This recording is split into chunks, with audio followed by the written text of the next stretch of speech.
Ralph, it's really nice to see you. Former senior CIA intelligence officer, a lot of expertise in the Middle East and the region, and I'm proud to say Cipher Brief expert. Thanks so much for being with us. Hi, Suzanne. Great to see you again, and thanks for having me on today. With all these tumultuous events, always good to sit down and touch base with the Cipher Brief. It's always great, too, for us to get your perspective on the region and some real ground truth, more or less about how things work in the world, which I think is difficult when you're seeing headlines fly like we have in the last 24 hours. So, Ralph, let me just ask you a super easy question. We don't have any easy questions. What does Israel want here? Following the Israeli attacks that, of course, everybody knows by now, were really targeting Iran's nuclear program and the people and the teams that were associated with it. A lot of experts say that it's impossible to completely destroy that program. So what does Israel want here? What's going to be good enough? You know, that's a great question, Suzanne. And you know, I think the answer to that will be revealed over time. I don't even think the Israelis know exactly what they want. I mean, paramount, of course, is they do not. I know what they don't want. They don't want Iran to have a nuclear weapon capability, right? So all their actions are kind of pinned against what they don't want. As far as what they do want, you know, hard to say if there's consensus within the Israeli policy making and intelligence community and defense communities there, right? There's different answers there. For the political side, there's maybe, okay, we want a more compliant Iran without a nuclear program that will come to the table and negotiate. You know, you may have hardliners in the military say, no, we want to destroy the IRGC and their hostile military capabilities so they can no longer fuel tensions in the region through proxies or threaten Israel with a nuclear weapon. And then, you know, there may be the far right on the religious side that wants something else, the destruction of the Islamic State, right? So there are a lot of competing interests there. So I think the short answer is we know what they don't want, a nuclear armed Iran. We've, you know, when you're thinking about this, you saw Iran respond almost immediately with drone attacks in Israel. But Iran has really lost a lot of its leverage in terms of response simply because of the decimation of so many of its leading proxies, if you will, Hezbollah, Hamas, and others. I'm wondering, as you, based on your experience, extensive experience really in the region, as you think about how Iran might retaliate next, what are some of the things you're concerned about or you're watching for?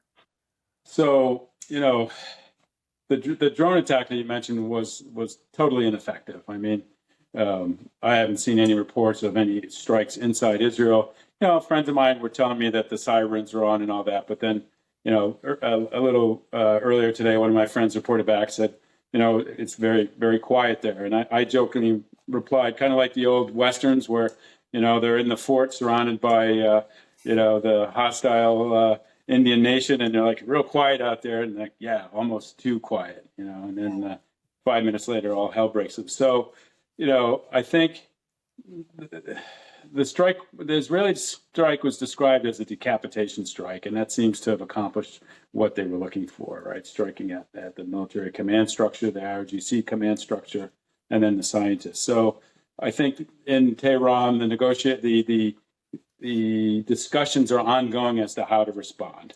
And, you know, they have a major dilemma here. It's like, do they only respond against Iran, or will they lash out at the United States as well, at the U.S. presence in the air, which they've threatened? I mean, it goes back when the U.S. took out Qasem Soleimani, the head of the IRGC, right? The Iranians have been warned by the U.S. government. They said, hey, look, we consider any hostile actions by your proxies to be actions sanctioned by you, so we're holding you accountable. We will hold you, Tehran, and the regime accountable for the actions of your proxies. The Iranian response was, hey, U.S., it goes the other way too. We're going to hold you responsible for the actions of the Israelis. So I'm sure there are hardliners now in the Iranian government saying we need to respond both to the Israelis and to their, you know, American supporters. And then there are probably others there kind of saying, well, wait a minute, let's not bite off more than we can chew.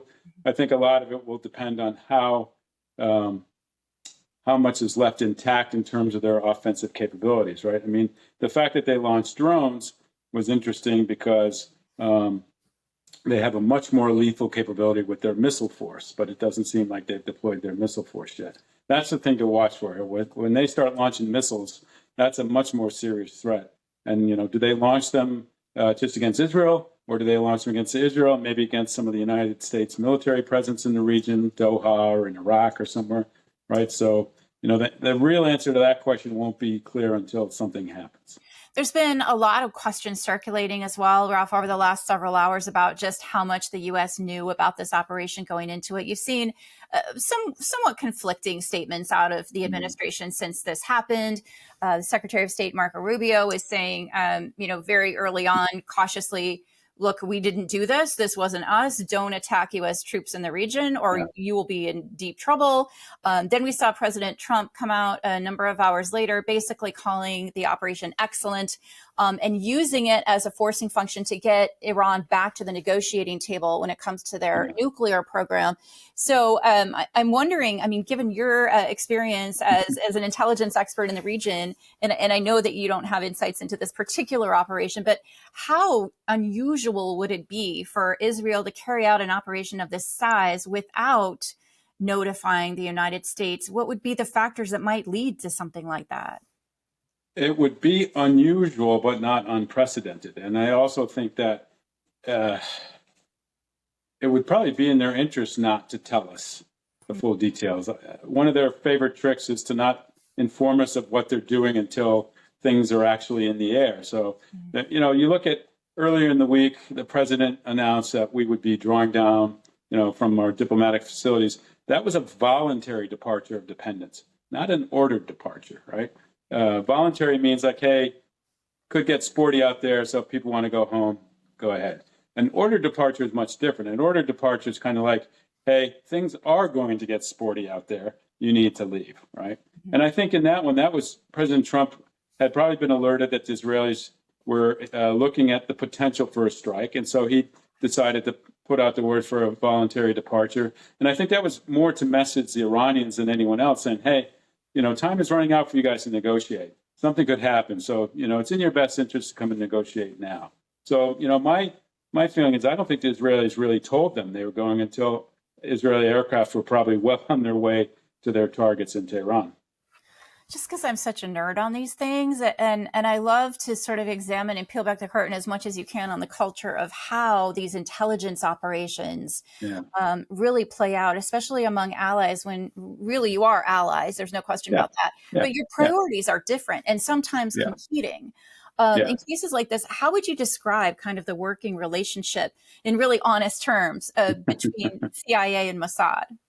So it is a partnership. It's a very high functioning partnership, but there are always differences. There are always difference of opinions. There are different national security priorities, right? And so it's a hard relationship, right? It's difficult, but I would say that we're more alike than we are different. The biggest difference, particularly with Iran, would be Iran was, I'm not so sure if it is now, but it was an existential threat for Israel, right? Whereas for the United States, Iran was a nuisance, right? So that was for years, until Israel decimated Hezbollah and struck Iran with impunity, right? We kind of looked at Iran as, for us, it was a problem. For Israel, definitely an existential threat. So, the Israelis definitely had a much lower threshold for the types of operations they would conduct there. Right? They were much more ruthless, and because of this difference, they also realized that even though we're great partners, it may not always be in their interest to keep the United States 100% informed.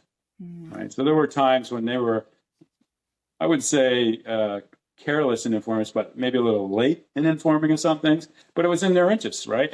And I used to tell people in dealing with the Israelis, I had two rules. One was never be surprised, right? And never take it personally. Never be surprised because they're always going to pick the option that has their best interests at heart. If their interests overlap with ours, great, right? If they don't really care, right?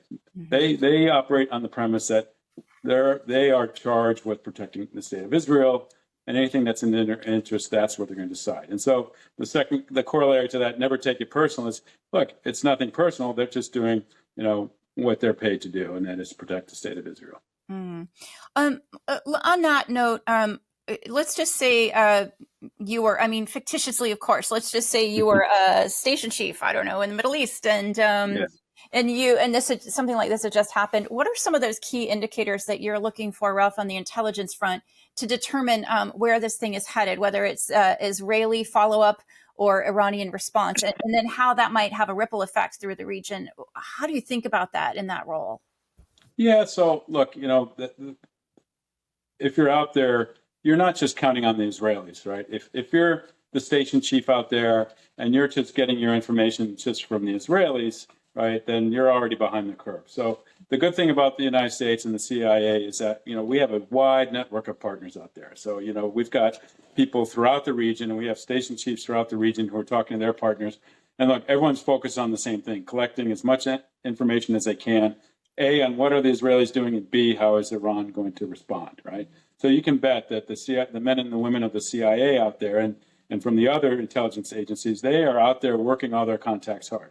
And then, of course, there's the unilateral side where you're working, with your intelligence sources, right? Not liaison service, but your sources to get a clearer picture of what's going on as well, right? So in terms of looking for indicators of what's going to happen, you're working the human hard, you're working liaison hard, you're looking at the signals intelligence that's available, you're looking at imagery, right? And not just from the US, but also from liaison. So there is a lot of information, or I should say a lot of sources of information that you can collect and pull in to try and picture where this thing is going to go. And it must be difficult in environments like this where things are happening so quickly to really determine intent. What is Iran's, as you mentioned at the beginning of this conversation, they obviously will intend to retaliate against Israel, but how far will that go? And will it affect the US or not? Ralph, Goff, thank you so much for taking a few minutes just to kind of put some perspective around this and bringing your very unique views, I think, to the table. What do you think might happen in the next 48 hours that would necessitate us having another conversation? What would be most concerning? Well, I mean, follow-on attacks by the Israelis, right? Prime Minister Netanyahu said that this operation would extend over several days, and then, of course, retaliation by the Iranians, right? And by retaliation, not just launching missiles. I mean, will the Iranians utilize their asymmetric options, right? Terrorist strikes or proxies. Right. So there are a lot of options that the Iranians have as well to play out, and not just right there in theater, but elsewhere outside the immediate theater too. So there's a lot that could happen within the next 24, 48 hours that would necessitate more conversations here, more speculation. They don't get a lot of credit for it, but I'll tell you, those intelligence officers are juggling a whole lot of responsibility right now, a whole lot of pressure. Yeah. Well, thanks so much for bringing some light to sort of how a lot of this works and really helping us understand the story beyond just the headlines. It's always great to have you here. Ralph is former senior CIA operations officer and former chief of station at a lot of places around the world. So thank you. Yeah. Thank you, Suzanne. Nice seeing you. Bye. Nice seeing you.